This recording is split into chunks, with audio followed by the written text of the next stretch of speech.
Kolay gelsin. Teşekkür ederim. Hoş geldin. Hoş bulduk.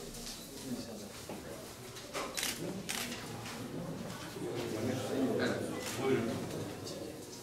Hoş. Abla gelin. Sırada olan kullansın. Bismillahirrahmanirrahim. İnşallah. Hayırlısı olsun.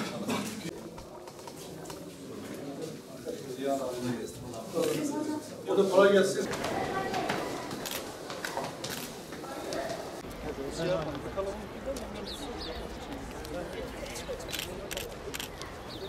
Şimdi gördüğümüz kadarıyla katılım iyi. Diyarbakır'da yüksek bir katılım olacağı benziyor.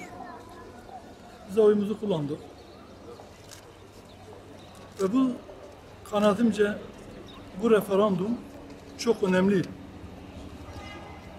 Ne için önemli dersek, ülkelerin ve milletlerin tarihinde belirli bazı kırılma noktaları, bazı dönüm noktaları vardır. Nasıl ki Türkiye tarihinde 15 Temmuz bir kırılma ve dönüm noktası idiyse, kanaatimce 16 Nisan'da ülkenin selameti için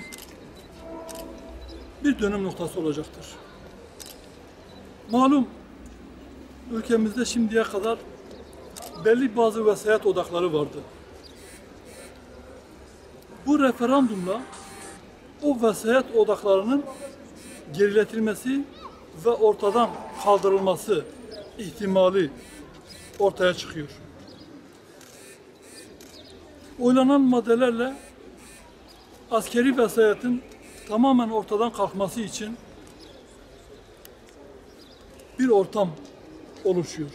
Eğer evet lehinde bir sonuç çıkarsa, ki çıkacağını umuyoruz ve bekliyoruz. Ülkemiz için askeri vesayetin son bulması, bölgemiz açısından da örgüt vesayetinin, şiddet eylemlerinin son bulması için önemlidir. Dünya ölçeğine baktığımızda da herkesin malumu Avrupa ülkeleri, Batı zihniyeti, emperyalizmi Türkiye'nin iç işlerine, seçim işlerine, referandumuna hiç bu kadar müdahil olmamışlardı.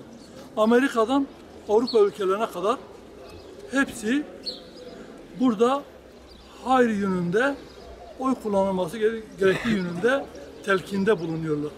Bu da Türkiye üzerindeki uluslararası vesayetin bitmesi için bir dönüm noktası olacaktır. Bu açıdan halkımızın tercihlerini kaostan, şiddetten, belirsizlikten, bağımlılıktan yana değil, hürriyetten, serbestlikten ve vesayet odaklarının geriletme yana kullanacaklarına inanıyorum. Şimdiden sonuçların ülkemize, insanımıza, halkımıza hayırlı olmasını diliyorum.